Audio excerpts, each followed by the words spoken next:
today on Florida Sportsman Project Dreamboat. Brian at MCU rushes to complete a surprise project for his family, going over the top with custom modifications on a 12-foot Boston whaler. It was the boat I wanted. There was no doubt about it. I think I'm just going to go over the top, totally customize this thing, and just totally surprise them with it. MCU's plastics expert makes a custom windshield for an eager customer. All right, so today a customer brought in their windshield off a bass boat. It's got a large crack in it, so we're going to go ahead and make them a new one. And Florida Sportsman boating editor George Labonte meets with the owner of a 25-foot Contender, who customized the boat for targeting pelagics offshore of Miami. Chris has enjoyed using this boat for 13 years. Now that his son is really into fishing, after freshening this boat up and making it just like new, I'm sure he'll enjoy it for many years to come. All coming up on Florida Sportsman Project Dreamboat.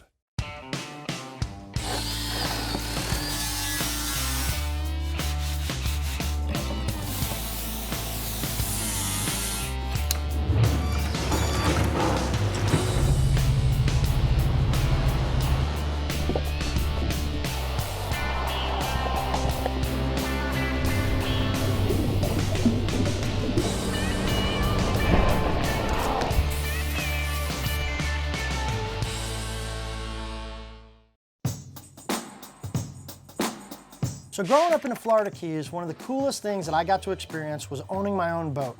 My dad actually helped me and my brother get started. We started out with a 9-foot Boston whaler until we graduated all the way up to a 25-foot outrage. It was a pretty neat experience. I learned a lot of things. I'm sure it's what put me where I am today in life and in business. Outside of that, it's time for my daughters now to start experience this. I want them to get into a little boat. They're getting to the age now to where they can start to enjoy boating and actually start doing it themselves. And I'd love to get my wife out on the water with them, teach them how to run the boat. So I put the feelers out there to friends in the industry to let them know that I was looking for a little boat for my girls. Now my buddy Steve at A&J Marina called me within a couple of weeks and told me he had the perfect boat. It actually had bumpers all the way around it, and it was a Boston whaler. Now when I heard Boston whaler, I got excited. That brought back some memories. I jumped in my truck and I ran down and took a look at it. It was the boat I wanted. There was no doubt about it. I didn't even get up within 20 feet and I knew I wanted this boat. I turned around, I told Steve, I'm taking it with me.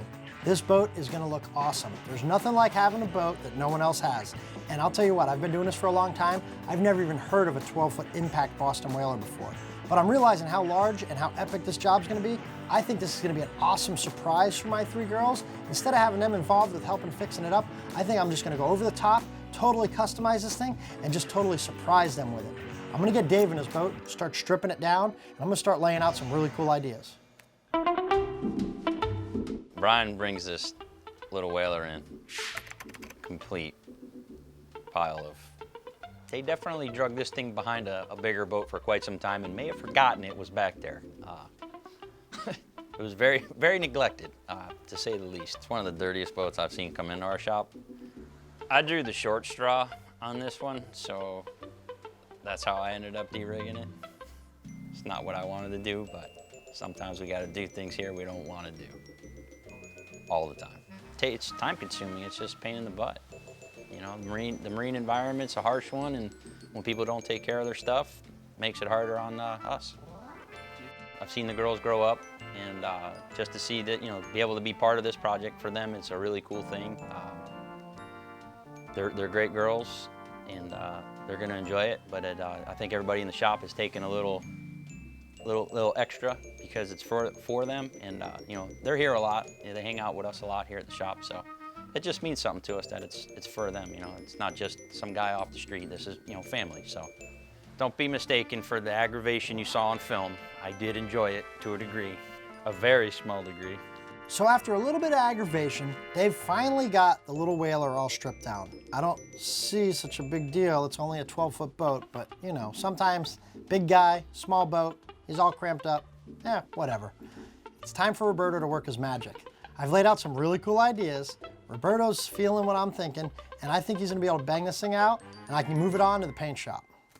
When we return, FS Boating editor George Labonte joins Dreamboat owner Christian Rodriguez aboard his custom 25-foot Contender in this week's One Man's Dreamboat segment. This segment brought to you by Marine Customs Unlimited. You dream it, we build it. The ultimate bucket list. Let's start with an ergonomic corrosion-free rope handle. Check. You want a caddy to organize your supplies and lift them out with ease. Check. Add in a bucket grate to elevate wash tools out of dirty water. Check. While you're at it, let's include integrated soap measuring cups. Check. How about a base that won't let your bucket scratch, tip, or slip? Check. Top it off with a secure lid that doubles as a place to sit down. Check and check. The Sure Hold One Bucket System for everything on your bucket list. Visit onebucket.com. Welcome back to Florida Sportsman Project Dreamboat.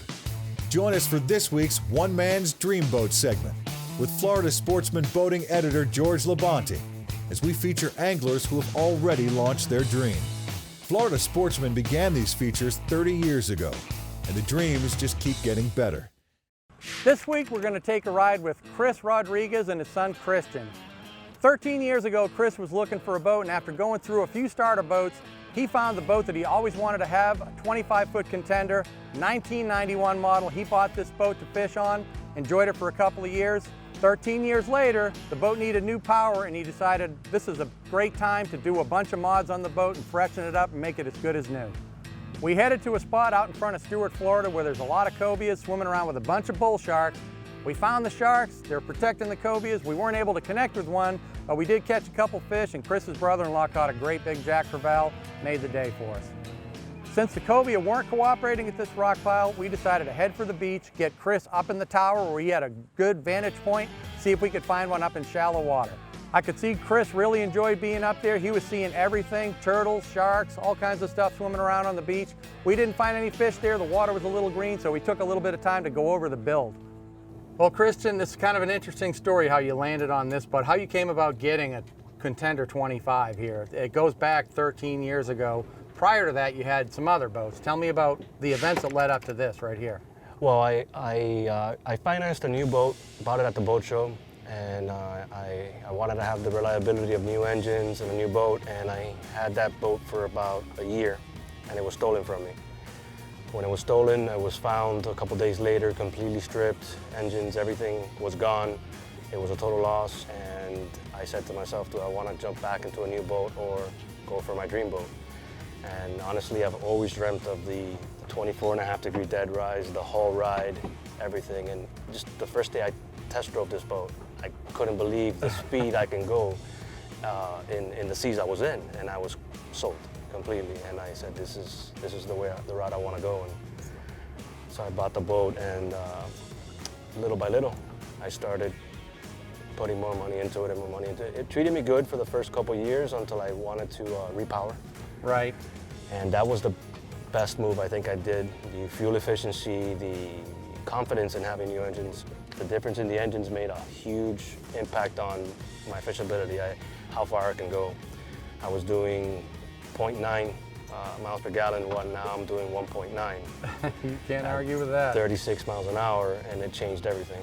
Now I'm putting new motors on it. All of a sudden, I know once you tear into a job, right, lots of other projects come up. What else did you end up doing to the boat? I ended up, when I did the engines, I painted the entire boat with gel coat, inside and out, the walls, the non-skid.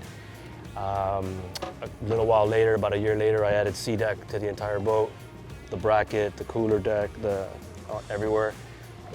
It's a fantastic option to have. It makes the boat nice and silent, nice and quiet. I wanted to keep a lot of the original components like the leaning post. A lot of the features on the console stayed the same. So basically the leaning post was just a compartment. It didn't have the lift-up seat like the newer ones do. It had a compartment in the back with 2 sliding doors, which was just basically a catch-all. So Matt from BoatOutfitters.com and I designed what was the best fit for me, and basically based on what I like fishing for, I like reef fishing. So we designed 2 drawers, one that has 2 plain old tackle trays, and one that can hold gloves and knives and pliers and leaders and things like that. So basically what I have back there, I can have a whole fishing trip, and I've had a few already where I haven't even had to touch the tackle box. Yeah, I know you're bottom fishing a lot, so if you're on the anchor standing back in the cockpit, you can just turn around and it's right there behind you, all your gear. Absolutely. While we were designing that, we also designed a cooler slide, which is a product that they offer, and I also added the padded seats. So by designing the cooler slide, I could slide the cooler out and have the padded seat. I gained 2 more seats on the boat. We did the T-top with Bobby at Birdsall Marine, and he did a special design with the T-top. He made it a little bit bigger. He asked me many questions on what I wanted. I wanted something very durable. Basically, based on that, you can see the pipe design is about 3.5 inch. Yeah, it's rigid looking for sure. Very rigid looking. He made the T-top bigger. He noticed the shade wasn't covering 100% of the backrest, so we made it bigger that way in length. It's amazing. It's amazing. I'm completely in love with it. Oh, it looks great, man. Man, you know what? I really like this upholstery. The stitch work on here is kind of cool. You don't see that diagonal kind of diamond looking pattern there. It looks really neat. Tell me a little bit about what's going on here. I own a millwork shop, and I also have an upholstery department in-house. We used diamond stitching and we quilted the upholstery. In some areas only. I wanted to make it a little bit different, so we have this area here on the sides. I think it just looks cleaner. Yeah, just a little accent work there. It's not the whole boat. Not the whole boat, just some accent pieces. It looks really cool. You know, it must be nice to be able to do it yourself every couple of years. I wish I could do the same on my boats. Well, Christian, the boat looks great. I really like the kind of old school look combined with some of this new stuff here. It's really a nice flavor, and you know, I mean, I think you've really landed exactly where you wanted to be on this boat. I mean, by my estimation, from today fishing, I mean, is this boat going to be something you're going to keep for another 15 years? Absolutely, absolutely. I will not get rid of this boat. This boat's going to be in my family forever, I hope. Maybe someday when you're old, your son will take you fishing on it, huh? Absolutely, absolutely. All right, man. Well, I sure appreciate you having me out here. Oh, thank you, George. It's a trip down memory lane. Thank you, George. I had a great time. Thanks so much for coming up. Thank you very much for the opportunity. Thank you so much. With an initial purchase price of $25,000, and after spending $60,000 in custom repairs and modifications, the cost of Christian's Dreamboat comes to a total of $85,000. When we come back, the 12-foot Boston Whaler project moves into the fiberglass bay at MCU. This segment brought to you by Birdsall Marine Design, quality marine and sport fishing products. Birdsall Marine Design has been a leader in aftermarket and custom boating accessories for over 35 years. Based in West Palm Beach, our facility specializes in the manufacturing of custom T-tops, leaning posts, consoles, rod holders, marine canvas and upholstery products, and a wide variety of anodized aluminum hardware.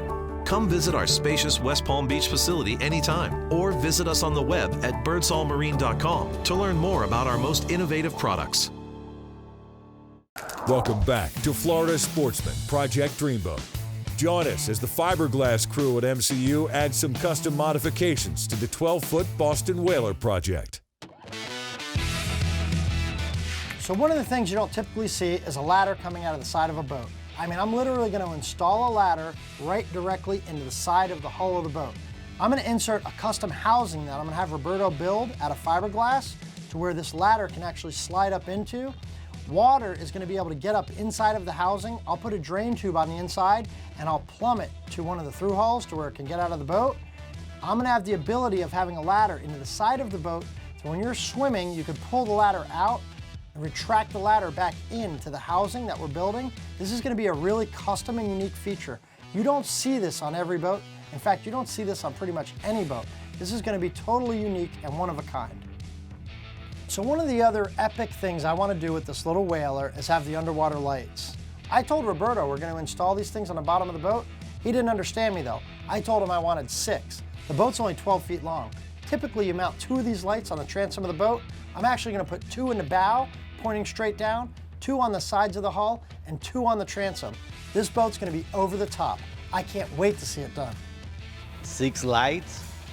I think I don't know. I think that's a little crazy.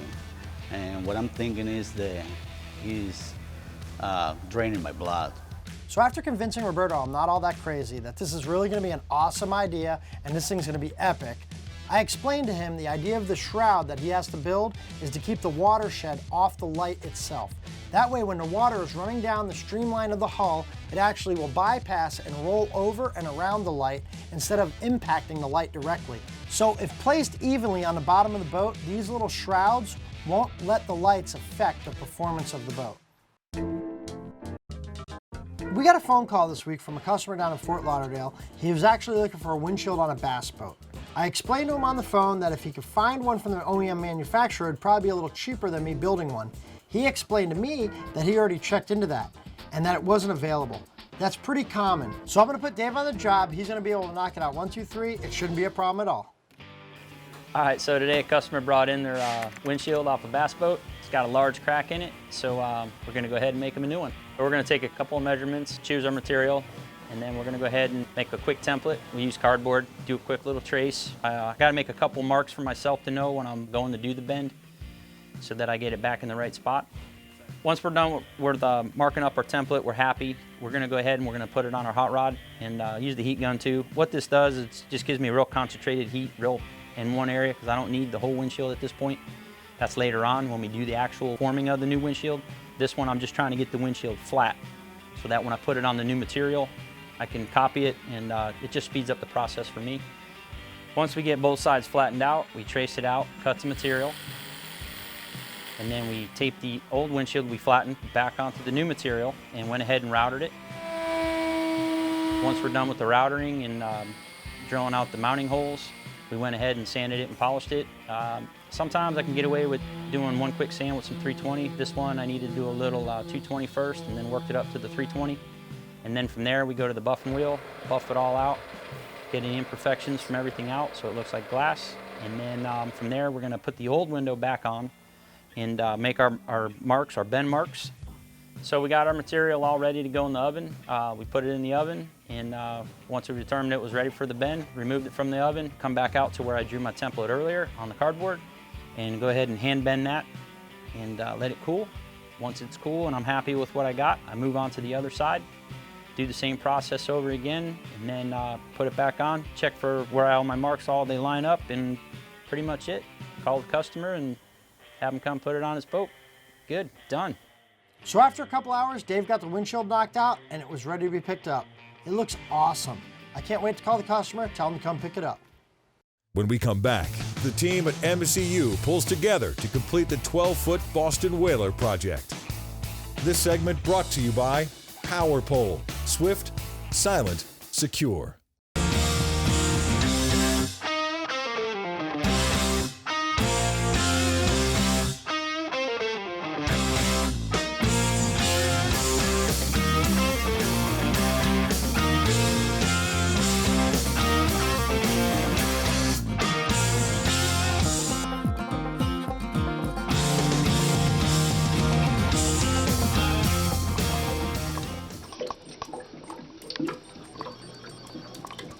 Welcome back to Florida Sportsman Project Dreamboat. Join us as the team at MCU pulls together to complete the 12-foot Boston Whaler project. All right, so Roberto's finally got the little whaler wrapped up in the fiberglass shop. It's time to move on to the paint. Now I'm looking at the boat and I'm coming up with a really cool idea. I'm thinking sea deck. The girls will love the idea of the sea deck. God forbid one of them was to fall, they'd land on that foam padding and they wouldn't get hurt. Not only that, I don't have to worry about having cushions everywhere, and it's gonna save me a little time and effort having to spray out the non-skid. Now that Open Water Concepts has a little whaler all measured out, they can go do their thing, and I can get it moved into the spray booth for Mike to do his thing. I hope he wraps this thing up and really accomplishes what I'm looking for. So Brian comes to the shop with this little 12-foot whaler. He's got a great idea. He's gonna give it to the girls as a big surprise for him. Now this was a really old boat. It had a lot of different little variations in it, a lot of different turns and curves. Knowing Brian, he likes everything perfect. So we put an extensive amount of body work into this thing to make it turn out phenomenal. So Brian had a good idea of matching the same color scheme as his big boat. Platinum, bronze kind of a color. Something you don't see on the water a lot, and especially on a boat this size. Really gonna make the boat pop and be a definite one of a kind. First we sprayed the bottom and the top side white. Once we got done with that, we went with the Allcraft 2000 SC Base Coat Clear Coat. The metallics seem to lay down a lot nicer than a single stage. Plus when you clear it, you can really wet sand and buff it out nice and have a high gloss shine to it.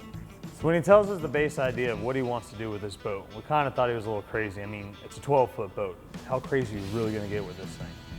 But once it all was unbagged and we're standing back looking at it, it looked really cool. Now that Mike's got all the paintwork done, I'm starting to see the whaler really come together. It's really getting down to the wire though. I've literally got it scheduled to where the sea deck is gonna get installed at the same time the tubes are getting done. This thing doesn't have the blow-up tubes anymore, it's gonna have the solid foam tubes. Now I don't have to worry about maintaining the air in the tubes. It's gonna be awesome, it's gonna make the boat more functional, it's gonna make it more fun.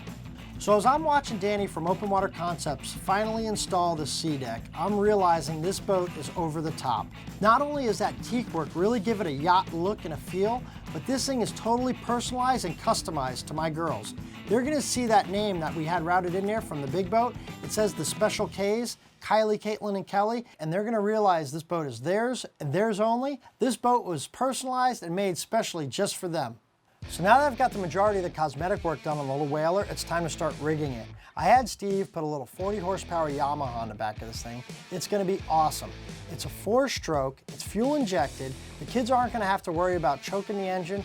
They're just gonna turn the key, it's gonna fire right up for them. Not only that, Steve's got a lot of wiring to do. Even though this boat's only 12 feet long, I've got all kinds of lights I want to install in it. I'm actually going a little overboard with this boat. I'm using the Spectrum Lumitech lights. They actually have an RGB color spectrum. They're gonna do all different colors. This thing's gonna be incredible. The girls haven't seen these lights before, and they're not gonna believe it when they see it on their little boat. I just got Brian's 12-foot impact in the rigging bay. He brought me these cool Lumitech underwater lights that I'm going to be installing on this vessel. So I'm going to drill my outside hole first, test fit, make sure it's going to go up there right. Then I'm going to have to go up with the wiring up at an angle to be able to come through the inner liner. And just a long drill bit to take care of that. So I got it figured out, and now I'm going to move on to installing all these lights. You got to make sure you bed them in 5200 correctly, because I definitely don't want no water getting in this foam. It's like a sponge, it will soak it up. As you see, as I tighten the screws down, you see there's a lot of wasted material. It squeezes out all the way around the light, and that's a good thing. You see that, you got that light sealed correctly. But this little 12-foot impact is gonna be awesome, man. This thing's got more wiring in it than probably a 20-foot boat. He's getting stereo, he's getting 6 Lumitech underwater lights, 5 Lumitech deck lights, compartment lights. I mean, this thing's gonna be lit up like a Christmas tree at night. So I got Steve to wrap up the Lumitech lights on the bottom of the boat. Then he came to me and told me he wanted no part of installing the ladder in the side. Now I could understand where he's coming from because he's never cut out a side of a boat that had rubber tubes on it. But at the end of the day, it's gotta get done. I went out there to give him a hand to show him how to do it. It actually came out perfect, it looks awesome. This little whaler's really coming together. This boat has as many features as a 30-footer has on it. We've got the Bocatech switches in the dash. All the custom acrylic is engraved and colored in to match the color of the boat. I can't believe how awesome this thing's looking. The girls aren't gonna know what to do. They're gonna think they're in like a little mini-me of the big boat. So now I've just gotta come up with a completely original idea to reveal this boat to my girls. Next week on Florida Sportsman Project Dreamboat, Brian surprises his 3 daughters with the completed 12-foot Boston Whaler project. And Florida Sportsman boating editor George Labonte meets with Brian O'Donnell at MCU to discuss their favorite builds from this season of Florida Sportsman Project Dreamboat. The filming of Florida Sportsman Project Dreamboat has been shot on location at Marine Customs Unlimited. You dream it, we build it.